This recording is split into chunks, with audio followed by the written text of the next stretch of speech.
কাউয়া কাউয়া ভাই আমরা কারের নামে চিনি না। ওনার কারণে নোয়াখালীর নাম খারাপ হয়েছে।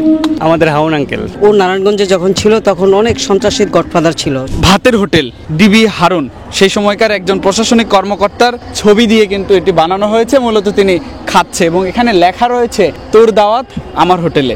এখানে লেখা আছে তোর দাওয়াত আমার হোটেলে। ওনার হোটেলে কি আপনি দাওয়াত খেতে চান? ওনাকে চিনেন আসলে? অবশ্যই, অফকোর্স, তাকে চিনবো না কেন? আমাদের হাউন আঙ্কেল। ডিবি হারুনের ভাতের হোটেলে যদি আপনাকে দাওয়াত করা হয়, আপনি কি দাওয়াত খাবেন?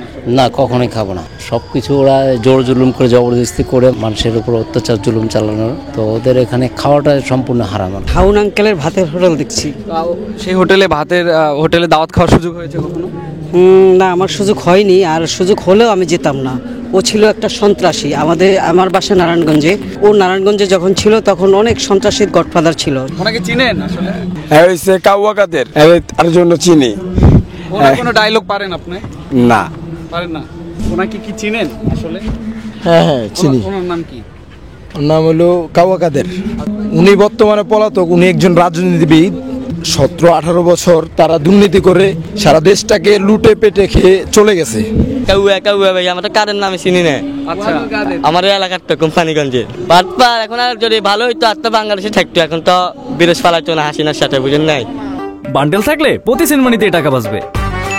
বিকাশ সেনমানি বান্ডেল কিনে জিতুন প্রতি লেনদেনে। হাউন আঙ্কেল এমন একটা সন্ত্রাসী ছিল, নিরীহ লোকদেরকে নিয়ে বিভিন্ন মিথ্যা মামলা দিয়ে, মিথ্যা অভিযোগ দিয়ে তাদেরকে নির্যাতন করে, তাদেরকে বিভিন্ন কথা বলছে। এমনকি জামাত শিবিরের কোনো ছেলে পান দেখলে আর তো কোনো কথাই ছিল না। তাদেরকে কিভাবে অত্যাচার করা যায়, কিভাবে মিথ্যা নাটক সাজিয়ে, তাদেরকে একটা ইসলামী বই দেখলেও সেটা বলছে জিহাদি বই, এটা নিয়ে নাটক সাজাচ্ছে। উনি সাবেক ডিবি প্রধান ছিল, কিন্তু আগে যে সময়কাল ছিল সেই সময়কালে নানানভাবে মানুষকে হয়রানিমূলক, নির্যাতনমূলক যে কাজগুলো হয় তার থেকে যে মানুষ মুক্তি পাবে সেটা তিনি না করে অধিকাংশ নির্যাতন হিসেবে দেখাতো বা তাদেরকে আরো নির্যাতনের সম্মুখীন হওয়ার জন্য অগ্রসর করতো।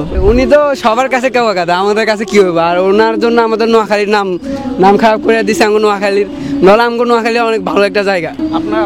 হ্যাঁ, আমাদের এলাকার মানুষ উনি। আমাদের এলাকার আপনার নামটা অনেক খারাপ করেছে উনি। অনেক তো চাপা ছাড়ে, পালাবো না, পালালে আর কোথায় পালাবো।